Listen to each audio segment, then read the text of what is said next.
I made a deal with the devil and kept my soul, but my deal might not be over like I thought. This is my story. I was once a dutiful soldier in a perpetual war that seemed never-ending. I was always at the front line, taking big risks and never getting injured, gaining the nickname, the Iron Man. But one day, everything changed. A peace treaty was struck. Unfortunately, it came at a great cost. New political powers rose from the treaty. Soon our country was being run by figureheads whom we once fought against. It seems they won the war, but with pen and paper. There was so much corruption in this new government, and the people had no more fight left in them to try to stop it. There was no money for veterans, no jobs for the lower classes, and no social assistance, as the politicians were pocketing the country's money.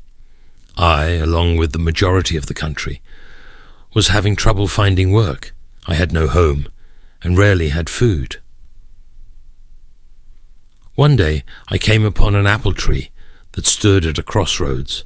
Being hungry, I went up to the tree and plucked an apple down from it. I sat down to enjoy this brief moment, hoping the apple would give me some strength to carry on to the next day.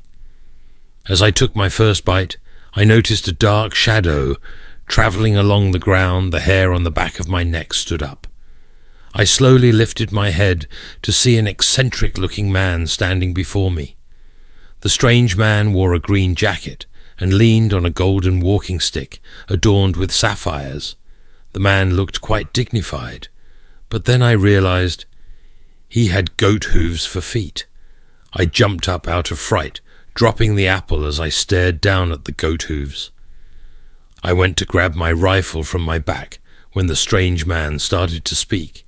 "I know what you are in need of," said the man.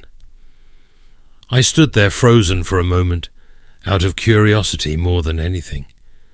I stopped to listen to what this strange man had to say.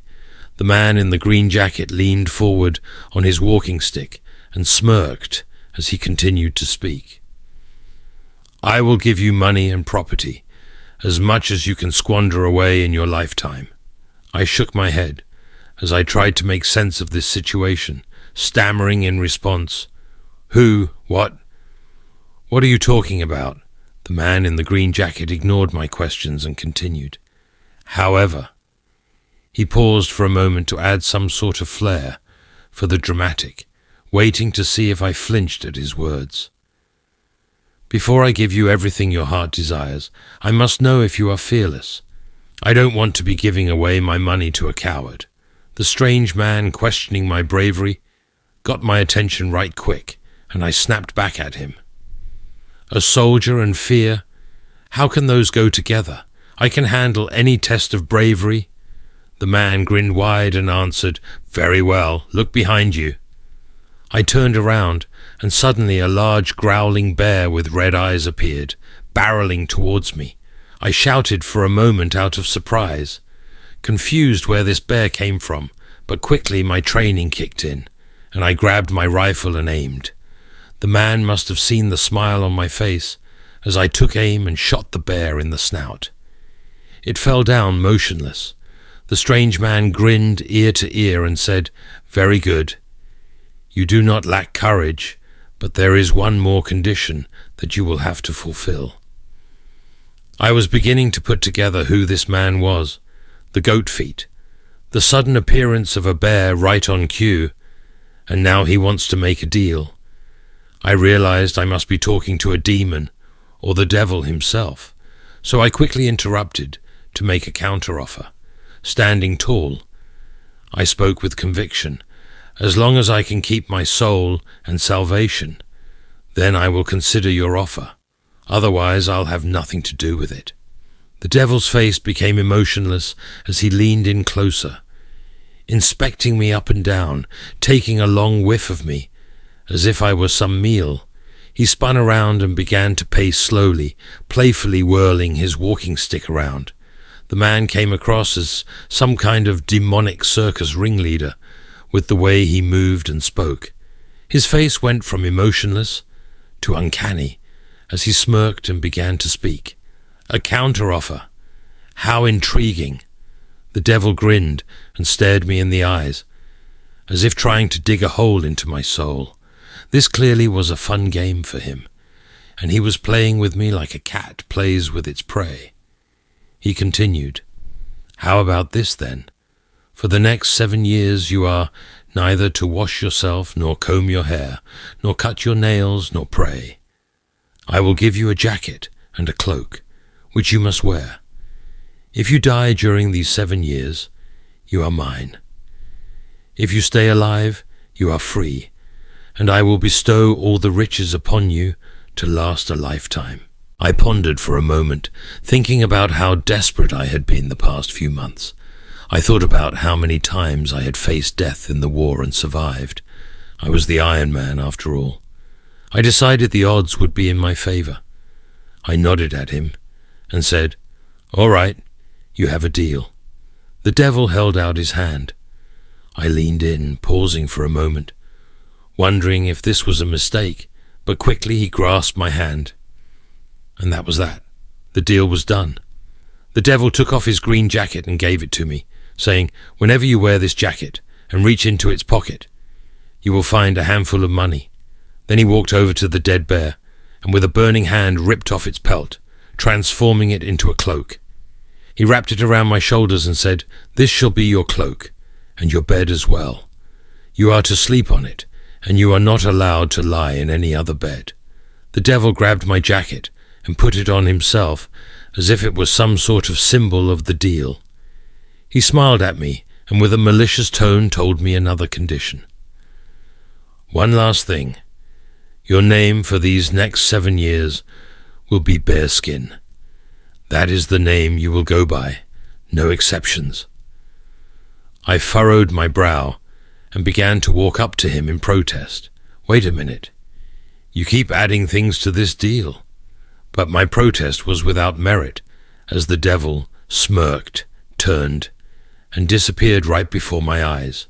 I sighed and mumbled under my breath, "Bearskin, what a stupid name." I then shoved my hands into the pockets of the green jacket and found that the promise was true. I felt piles of paper inside and pulled out a handful of them to see dozens of $100 bills. I gasped for a moment. Part of me thought this whole exchange was some kind of hunger-induced delusion. But no, I really did just enter a deal with the devil for my soul. What did I do? I cried out to myself, but it was too late. The deal was struck. I decided that I had to play the devil at his game. I would keep my soul pure and not let money taint it. I began to travel so I could do good in the world. I didn't buy any material things for myself, only basic food and shelter, and I gave money to others in need. I didn't want to get comfortable at any one location, so I stayed at hostels, shelters, or cheap motels.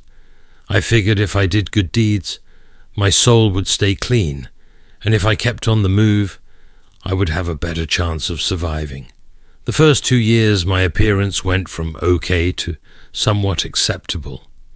By year 3, I smelled like a rotting corpse, and I looked like some kind of cryptid bear person. I was covered in dirt. My hair was overgrown and matted, and my nails were long and curling. I was a mess, and it was getting harder to be accepted around the general populace. Everyone who saw me ran away, but because I gave back to others, I was always able to get by and find some lodging and food. This was a 7-year war that I was determined to win. In the 4th year, I arrived at a growing town in the east. The only option for lodging was a motel that was being renovated. Half the rooms were still run down and unsafe. The owner would not let me rent a room, though. He told me it was because I would scare away patrons. So I reached into both pockets and pulled out piles of money for him, throwing it on the counter. The owner's eyes grew wide, and he agreed to let me stay, but only in one of the dilapidated rooms. I also had to promise not to let myself be seen, saying he would evict me if I scared away patrons. One evening, as I sat on the dingy bed, I began daydreaming about my future when I heard a loud sobbing in a nearby room. I had to stick to the plan. I had to help those in need. I decided to risk being seen and knocked on their door. An old man answered, his cheeks tear-stained and the sound of his sobs still lingering. As he saw me, he jumped out of fear and was about to run away when I spoke. It seemed that a human voice coming from my tussle of hair and dirt made the old man curious, so he stopped to listen. I asked the old man, "What is wrong? Why all the tears?" The old man went on to explain his story. He recently lost all his money in a business deal. He even lost his house. The motel was the only place he could afford to keep a roof over the heads of his daughters and himself, and they barely had one meal a day to split between them. The motel being upgraded meant the new owner wanted them out, as they couldn't afford the upgraded rooms. The new owner threatened to call the police to have them arrested if they did not pay up or leave. I smiled at the old man and put my hand into the green jacket pocket. "If that is your only problem, I have money," I said, as I handed him handfuls of bills. "Take it, get back on your feet, and help your family." The old man's eyes began to swell up as he softly cried tears of happiness. He smiled up at me and said, "Thank you for your generosity. Please come to dinner tonight with my family so I can repay your kindness with all I have to offer, my time and appreciation." I smiled and nodded to the old man, accepting his invitation. When dinner time approached, I knocked on his door. The old man answered, inviting me inside while saying, "I told my daughters what you have done to help us. They are all so thankful and looking forward to meeting you." I followed the old man into the little kitchenette. Just as he was about to introduce me to his daughters, one of them screamed out of fright and ran out of the room. For a moment, I forgot what I looked like. That scream reminded me again that people see me as a monster. I hung my head down and told the old man, "I frighten people when I don't mean to. I will head back to my room." I started to turn around to leave when another one of his daughters called out to me, "Wait, please don't go. What you did for us, and we are strangers to you. Clearly, you are not a monster, and we want to repay your kindness. Please have a seat. We want you to stay." She stood there smiling kindly. Her eyes held a pure sincerity in them. Her words and demeanor relaxed me, and I took a seat at the table with the old man and the two remaining daughters. The kind-hearted daughter smiled as she passed me some food. "My name is Adriana," she said. I mumbled back, "My name is Bearskin." The other daughter at the table began to chuckle. She had been staring at me with a look of confusion. She scoffed and began her barrage of questions. "Who would name their child that? How do you even have money? Why don't you get yourself cleaned up? You look like an animal." The old man shot his daughter a look of disapproval as he shushed her. "Quiet, you." The old man looked back at me and said, "I'm sorry. She can be incredibly blunt and doesn't know how to be tactful with her words." His daughter folded her arms across her chest and began to pout. "Daddy, I'm just an honest person. I don't see the point in lying." I looked over at her and nodded my head in response. Honesty can be very hard to come by. There are so many corrupt people in the world. It's nice to meet someone who has the ability to tell it like it is. She smiled at my response. We continued idle conversation as we finished the rest of the evening's meal. Their family won my heart that night, and I ended up spending the next year in that town. During that year, I helped them get situated into a home, get the father's business back, and pretty much became a part of the family. I had become especially close with Adriana. She was a very kind soul and was determined to repay my kindness with her company. As we spent more time together, I found myself starting to have romantic feelings for her.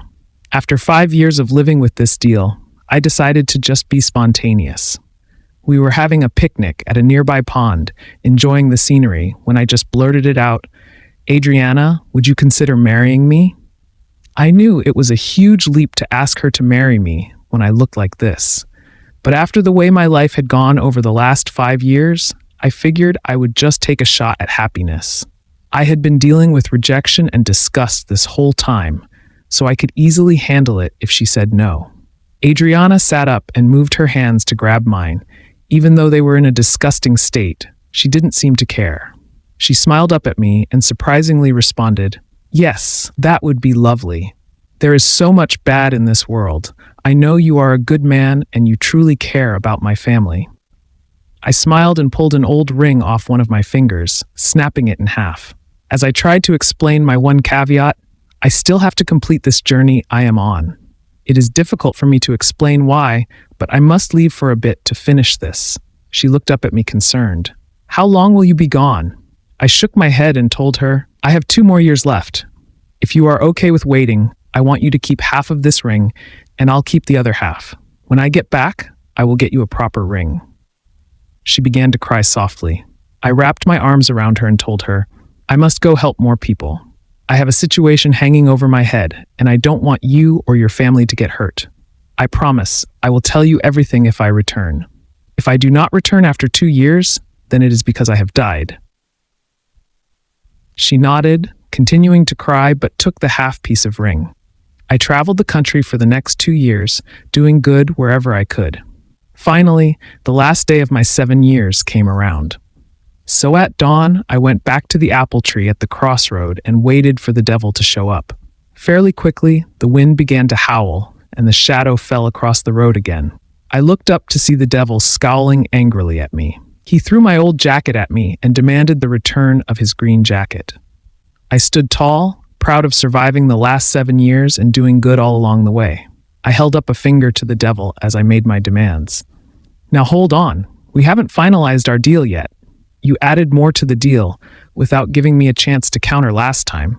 So my final demand is, you have to clean me up. Take the last 7 years of filth and growth and make me look as I was." The devil scowled and raised his hand up, snapping his fingers, and suddenly I was back to looking like myself again. My skin was clean, hair and nails trimmed, and clothing was fresh. I looked even better than I had before. "Now you owe me my riches," I announced to the devil. The devil gritted his teeth at me and reluctantly snapped his fingers as he said, "There, now your jacket will always provide you with the same wealth as my green jacket did before." He then snatched up the green jacket, and in an instant, he disappeared. Seeing the demon gone, I smiled and let out a breath of relief. Finally, my life is my own again, I said to myself as I walked away from the crossroads for the last time. I quickly traveled back to the town where Adriana was, hoping with all hope that she would still be there waiting for me. When I knocked on the door, I looked so different from before that no one recognized me. The old man thought I was a businessman and invited me inside.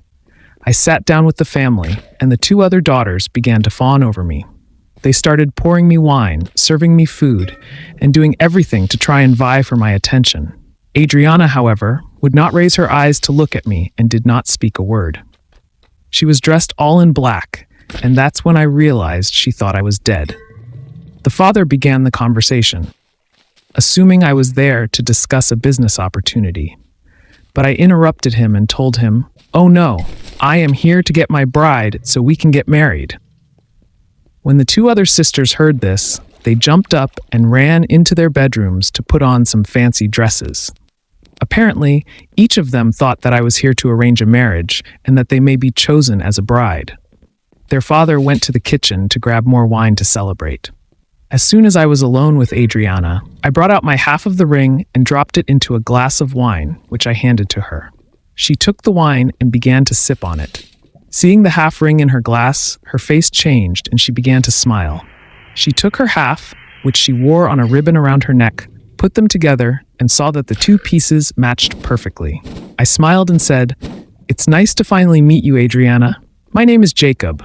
The journey is finally over." She smiled wide and stood up, embracing me, and we kissed. In the meantime, the 2 sisters came back, beautifully dressed, their hair and makeup done just right. When they saw Adriana and I kissing, they began to fume and cry. The brutally honest sister's eyes seemed to flash red, and she walked out of the room for a moment. Her walk seemed off, like a marionette being controlled by strings.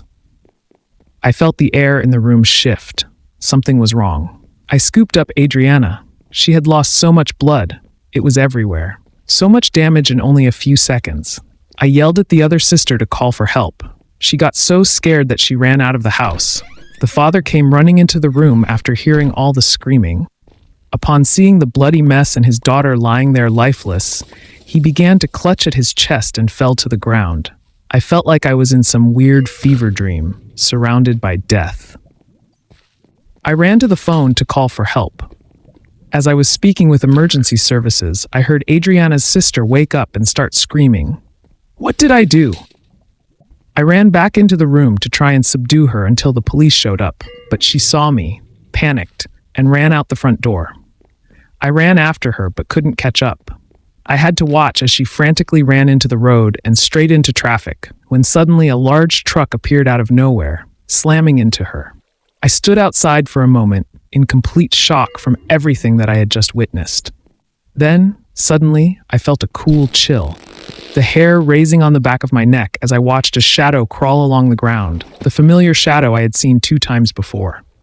I turned around to go back into the house, but there he was, leaning on his walking stick, grinning at me, the green jacket and goat feet, mocking me. I became red with anger and began to yell at him. What did you do?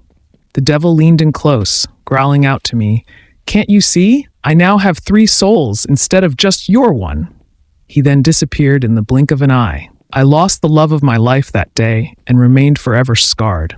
3 people died and their souls were damned, all because I made a selfish deal. I never forgot their faces. 10 years have passed, and yet I recognized her as if it were yesterday. The sister who ran away, I saw her standing outside my apartment last night, and she was wearing a green jacket, that familiar jacket.